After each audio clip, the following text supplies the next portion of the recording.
A lot of you in the comments have pointed out that this beard makes me look a little bit like young Fidel Castro, so I've decided to fully commit to the bit.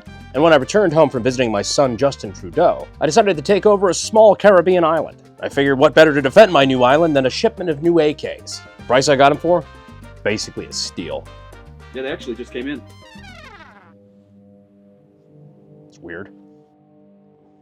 Yeah, this is just the invoice.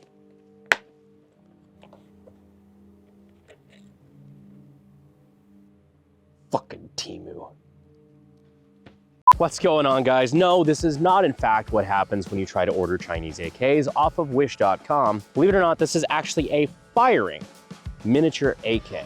And as someone who tries to collect every single type of AK, why not small?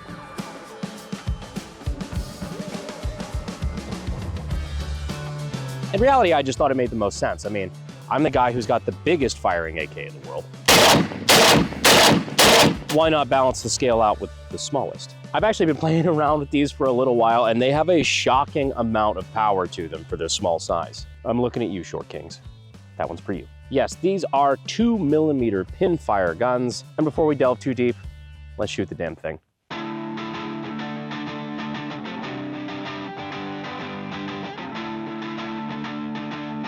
Firing in 3, 2, 1.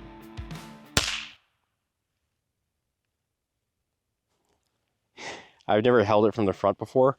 There's a lot of powder that comes out the front.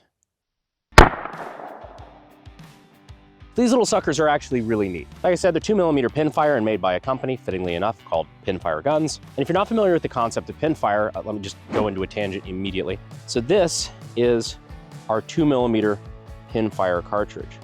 What's crazy about these is that it's actually really old technology. In the very early days of transitioning from muzzle loaders, black powder, you load in the powder and then your musket ball and then put a cap on it. While we're transitioning over to complete self-contained rifle cartridges, Pinfire was actually a very big part of that evolution. The way that it works is that your hammer will come down and it will specifically strike that little pin, that little rod sticking out of the cartridge. That pushes it into the cartridge, it ignites the powder beneath it, and then it pushes the bullet out the front like a normal rifle or pistol cartridge works. For something this small, Pinfire definitely makes a lot of sense. Leave it to me to turn what looks like a fucking dime store knickknack into a history lesson. Anyhow, the big question is, how much power do these little fuckers have? The answer may surprise you. No, but for real, actually, for the first time possibly, we are actually going to be using the White Claw penetration test for real data. Really just demonstrating how much power it does have.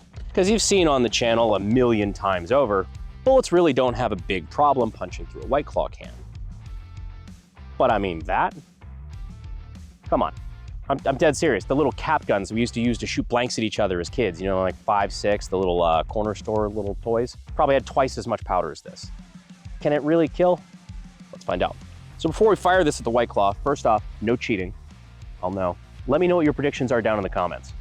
Is it gonna bounce right off? Is it going to puncture? Is it just gonna zip through it? Let me know what you think. So we're gonna be pretty close for this because I have no faith in this ability to keep energy over long distances, and it's not rifled like at all. But yeah, let's give it a shot. Giving Corridor Digital a run for their money on Tiny Guns 4 in 3, 2, 1. Holy shit. Check that out. Right in and right out. Yeah, so like I said, this thing carries a decent bit of ass, more than I would expect. Like that girl in the gym that's always wearing that thick hoodie. It's like, this is just a sleeper.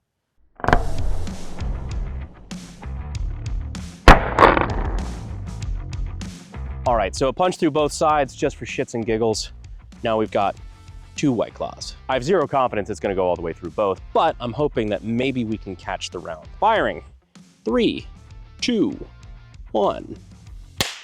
God, I keep forgetting it sprays immediately back on me. So pull them apart. That's interesting. Fuck did the bullet go? So it went all the way through both sides here, and then we see nothing. Not even a dent. Oh no, a little bit of a dent. Spoke too soon. You can see that a little bit. Hopefully the that picks up on the camera. A little bit of a dent there on the back.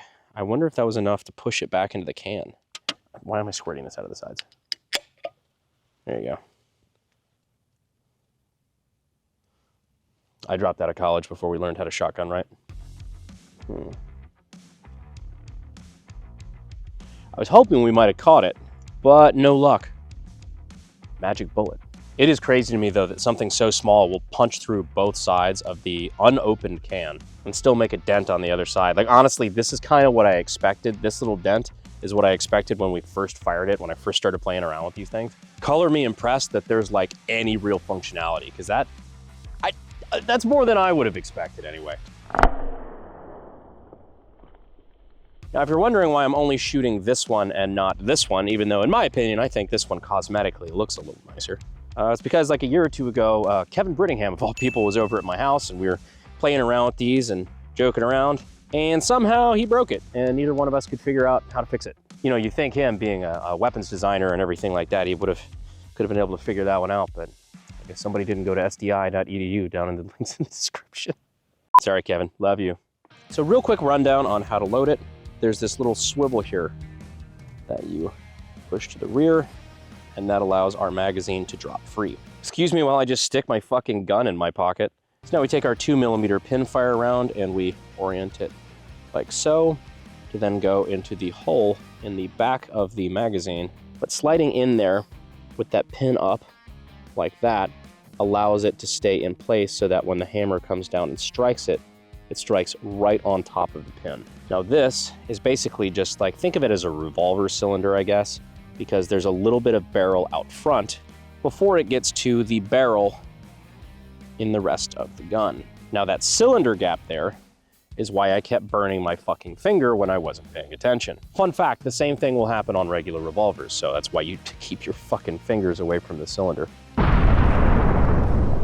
Anyhow, to reinsert, we're gonna go ahead and pull our hammer up so that it clears, put our magazine in the bottom there, nice and secure, and we're gonna swivel that back forward, more or less locking it in place. And now we are ready to fire. Now the real question is, why would you need to keep it shaped like an AK? Since it's essentially just a hammer and a barrel, you could probably put it in all sorts of shapes and sizes. So for example, if you wanted to be more discreet with it, you could maybe not shape it like a gun and instead shape it like a watch. This is the most 60s spy movie shit I've ever seen. Yeah, this watch is also a 2mm Pinfire gun. I'll show you how this one works too. First off, I'm gonna take off my watch and replace it. The joke is that Breitling is for sketchy people. Not nearly as sketchy as the people who wear Pinfire guns. There we go. And now we are wearing a gun. What's crazy is that I would never in a million years ever think that that's a gun of any kind. Especially when if you're wearing long sleeves like I am today, like it just completely disappears and then just pull it out. But the way this one works is we've got our knob here on the side that just unscrews, and then that is where our Pinfire cartridge is held. So it takes this exact same kind of Pinfire cartridge. Once again, we just orient the pin to be sticking out toward that hammer, slide it down, and then we put this back on, which then retains it and then acts basically as just the backer, the backstop there, the breech, whatever. And now we have a loaded gun on my wrist. Neat. All we have to do to set it off is push in that button. And it takes a decent bit of force, so it'd be hard to do it on accident. That being said, don't think I'd feel comfortable just walking around with this loaded all day. Excuse me, sir, would you happen to have the time?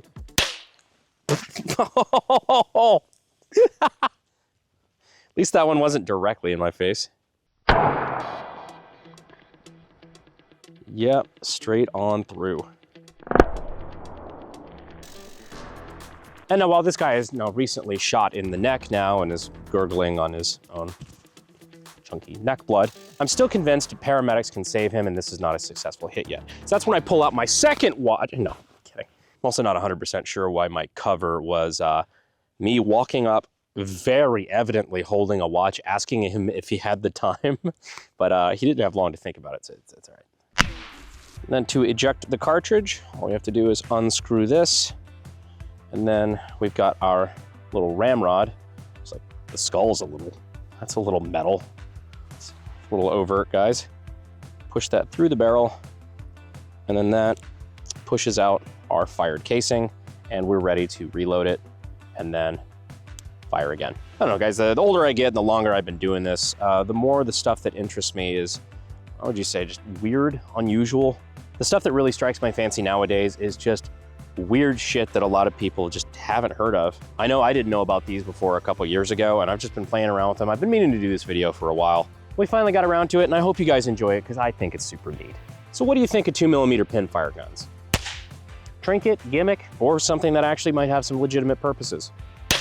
Let me know down in the comments. But if you have any other ideas for weird stuff you'd like to see on the channel, let me know. We got a bunch of ideas for the new year, and I'm just excited to get back to work on it. Oh, and since I haven't seen you since then, I hope you all had a Merry Christmas. Be safe on New Year's, don't do anything I wouldn't do, don't do most of what I would do, and enjoy yourselves. I'll see you sexy YouTube mother lovers in 2025. Thanks. Fuel is my obsession to make the perfect weapon, like Rasputin's rise to the top.